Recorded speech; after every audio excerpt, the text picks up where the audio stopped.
एक ज़माने में ब्लूवेल के हलचल वाले शहर में बारबी रॉबर्ट्स नामी एक हाई स्कूल का तालिब इल्म रहता था।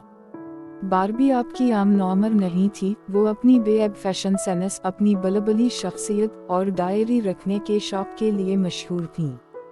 बारबी की डायरी इसकी भरोसेमंद थी, एक ऐसी जगह जहां उसने अपने ख्यालात, ख्वाब और अपनी नॉर्मल जिंदगी के उतार चढ़ाव को रिकॉर्ड किया। बारबी ने ब्लूवेल हाई स्कूल में तालीम हासिल की, एक ऐसी जगह जहां हाल गिरोहों से भरे हुए थे, लाकर्स पोस्टरों से भरे हुए थे और फैशन जिंदगी का एक तरीका था। इसके करीबी दोस्तों का एक छोटा हल्का था जिसमें उसकी बेहतरीन दोस्त टेरेसा भी शामिल थी। एक साथ इन्होंने हाई स्कूल के कदर पानी पर तशरीफ ले गए, एडवेंचर और नॉर्मल जिंदगी के सनसनी की तलाश में।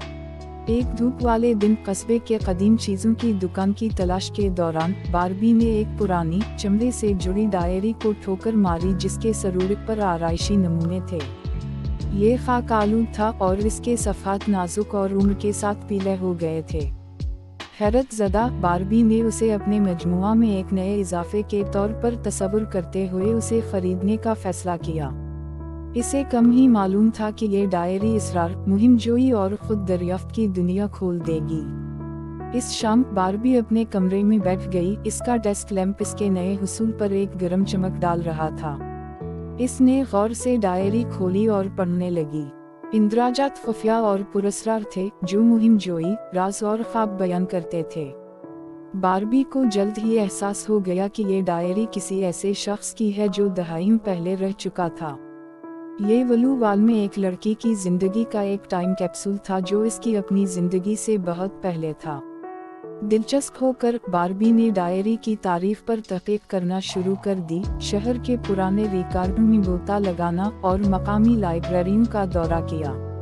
इसने इंकिशाफ किया कि डायरी एमिली नामी लड़की की है जिसने बारबी की तरह हाई स्कूल के बहुत से चैलेंजेस का सामना किया था।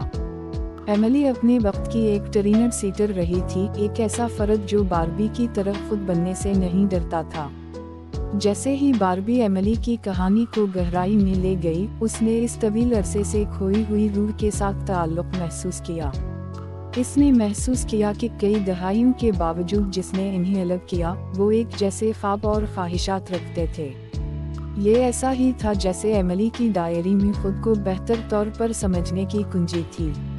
बारबी के दोस्त बशमूल टेरेसा एमिली की जिंदगी के बारे में मजीद जानने और डायरी के इसरार से पर्दा हटने की जुस्तजू में इसके साथ शामिल हुए। रास्ते में इन्होंने नए दोस्त बनाए, रुकावटों का सामना किया और दोस्ती के हकीकी मानी का तजुर्बा किया। जैसा कि बारबी और इसके दोस्तों ने एमिली की कहानी को खोला, इन्होंने एक कीमती सबक दरियाफ्त किया। हाई स्कूल और जिंदगी के चैलेंजेस आमतौर पर आलमगीर थे। दोस्ती, खुद की दरियाफ्त और अपने आप से सच्चे रहने के लाजवाल मौज़ूआत एमिली और बारबी दोनों की जिंदगियों में वाज़ेह थे। बारबी डायरीज बारबी और इसके दोस्तों के लिए खुद की दरियाफ्त का एक सफ़र बन गया जो इन्हें माजी से जोड़ता है और नस्लों से आगे बढ़ने वाली पायदार अक़दार की तारीफ करने में उनकी मदद करता है। डायरी महज अल्फाज का मजमुआ नहीं थी, ये अफ़हाम व तफ़हीम का एक पोर्टल था और वक्त के साथ अलग होने वाली दो रूहों के दरमियान एक पल था। और इस तरह बारबी की अपनी डायरी के सफ़हात इस हिकमत की अक्कासी करने लगे जो उसने एमिली के साथ अपनी मुहिमजोई के जरिए हासिल की थी। यूं तालीमी साल गुजरता गया, वो खुद ही बनी रही, अपनी इनफिरादियत को अपनाती रही और जिंदगी भर की दोस्ती को पालती रही जो उसने बनाई थी। बारबी डायरीज ने बारबी और इसके दोस्तों को सिखाया कि हाई स्कूल इनकी जिंदगी का सिर्फ एक बाब था, लेकिन इस रास्ते में इन्होंने जो यादें और इसबाक इकट्ठे किए वो लाजवाल थे। एक डायरी की ताकत के जरिए इन्होंने अपनी कहानियों के हकीकी जौहर और नाकाबिल यकीन कनेक्शन को दरियाफ्त किया था जो इन्हें वक्त के साथ बांधे हुए थे।